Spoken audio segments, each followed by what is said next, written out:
రాష్ట్రంలో విద్యారంగ సమస్యలు తాండవిస్తుంటే విద్యాశాఖ మంత్రి నారా లోకేష్ కు మాత్రం సింగపూర్ పర్యటనలు ముఖ్యమయ్యాయా అని ప్రగతిశీల ప్రజాస్వామ్య విద్యార్థి సంఘం నేతలు తీవ్ర ఆగ్రహం వ్యక్తం చేశారు.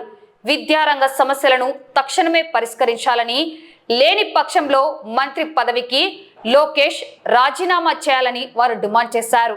నేడు నంద్యాల పట్టణంలో పీడీఎస్యు రాష్ట్ర అధ్యక్షుడు రఫీ, రాష్ట్ర ప్రధాన కార్యదర్శి సింహాద్రి కిరణ్ కుమార్ ఆధ్వర్యంలో విద్యార్థులు పెద్ద ఎత్తున నిరసన ధర్నా కార్యక్రమాన్ని చేపట్టారు. కూటమి ప్రభుత్వం అధికారంలోకి వచ్చి 2 ఏళ్లు అవుతోందని ఆర్భాటాలు వేడుకలు చేసుకుంటున్నారు. కానీ ఎక్కడి సమస్యలు అక్కడే మూలన పడ్డాయి. సమస్యలు పరిష్కరించకుండా సంబరాలు చేసుకోవడం సిగ్గుచేటు. కూటమి ప్రభుత్వంపై పీడీఎస్యు నేతలు ధ్వజమెత్తారు. ప్రగతిశీల ప్రజాస్వామ్య విద్యార్థి సంఘం పీడీఎస్ ఆంధ్రప్రదేశ్ రాష్ట్ర కార్యదర్శి ఆధ్వర్యంలో నంద్యాల జిల్లా కేంద్రంలో పద్మావతి ఆర్చర్ నిరసన ధర్నా చేపడతారు. రాష్ట్రంలో కూటమి ప్రభుత్వం అధికారం వచ్చి దాదాపు 2 ఏళ్లు కావచ్చింది. వాళ్ళ మినిస్టర్లు, వాళ్ళ ఎమ్మెల్యేలు, వాళ్ళ ఎంపీలు నియోజక స్థాయిలో, జిల్లా స్థాయిలో పెద్ద ఎత్తున ఆర్భాటం చేస్తున్నారు. పెద్ద ఎత్తున మేము ప్రజా సమస్యలు పరిష్కరించాం, విద్యారంగ సమస్యలు పరిష్కరించాలని చెప్తున్నారు.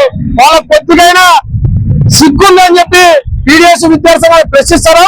రాష్ట్రంలో విద్యారంగ సమస్యలు తాండవిస్తుంటే ఈ నారా లోకేష్ సింగపూర్ పేర్ల మీద పర్యటన సంబంధించి రాష్ట్రంలో ఒక్క సమస్యను నారా లోకేష్ పరిష్కరించాలని చెప్పి సూటిగా ప్రశ్నిస్తారు. ఈ రోజు నారా లోకేష్ యువగలం పాదయాత్ర సాక్షిగా నేను అధికారం చేపట్టిన ఎమ్మడే 77 జీవోను రద్దు చేసి రాష్ట్రంలో అందరికీ జగన్ ఉండేప్పటి నుంచి నేటి వరకు మొత్తం బకాయిలు విడుదల చేస్తానని చెప్పి నేటి వరకు 6,400 కోట్ల రూపాయలు ఫీజు రిమెంట్ బకాయిలు ఉంటే అసెంబ్లీ సాక్షిగా 1,06,00,000 రూపాయలు విడుదల చేస్తానని చెప్పి ఒక పేపర్ ప్రకటన తప్పించి నారా లోకేష్ రాష్ట్రంలో ఉన్న ఫీజు రిమెంట్ ₹1 బకాయి నేటి వరకు విడుదల చేయలేదు.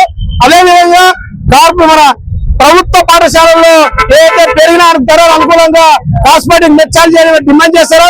ఈ రోజు హాస్టల్లో చదివే విద్యార్థులు ఎంత ఘోరంగా ఉంటారంటే కనీసం హాస్టల్లో చదివే విద్యార్థులకు ఒక్క రోజుకు 55 రూపాయలు ఇస్తే జైల్లో ఉన్న ఖైదీకి 100 రూపాయలు ఇవ్వడం ఎంత సిగ్గుచేట అర్థం కాలేదు. ఈ రోజు మీకు విద్యార్థులు ముఖ్యమా, జైల్లో ఉన్న ఖైదీలు ముఖ్యమా? లోకేష్ గారికి సూటిగా ప్రశ్నిస్తారు.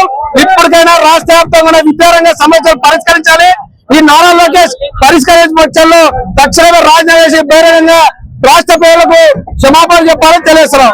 రాష్ట్రంలో విద్యారంగ సమస్యలు రోజు రోజుకి తాండవిస్తా ఉన్నాయి.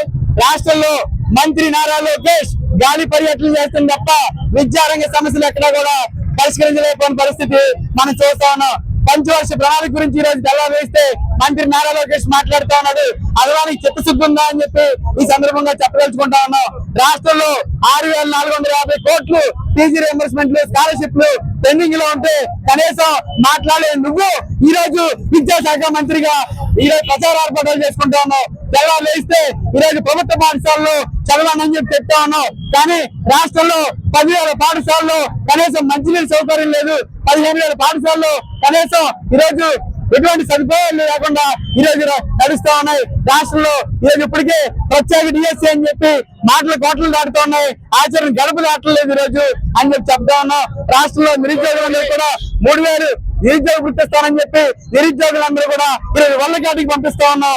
అలాగే రాష్ట్రంలో ఈరోజు పెండింగ్ లో స్కాలర్షిప్లు, రియంబర్స్మెంట్లతో పాటు ఈ రోజు కేజీ నుండి పీజీ వరకు ఉచితంగా విద్యను అందించాల్సిన నువ్వు ఈ రోజు కార్పొరేట్ విద్యా సంస్థలతో వ్యాపారం ఆడుతూ ఉన్నావు. ఈ రోజు రాష్ట్రంలో ఎవరైతే ఈ రాష్ట్రంలో ఫీజులు నియంత్రణ చేయకుండా దోపిడీ చేస్తున్నారో భాష్య రామకృష్ణ లాంటి వాడికి ఈ రోజు రాజ్యసభ సభ్యత్వం ఇచ్చామంటే నీకు అసలు సిగ్గుందా అని చెప్పి ఈ సందర్భంగా నేను తెలియజేస్తాను.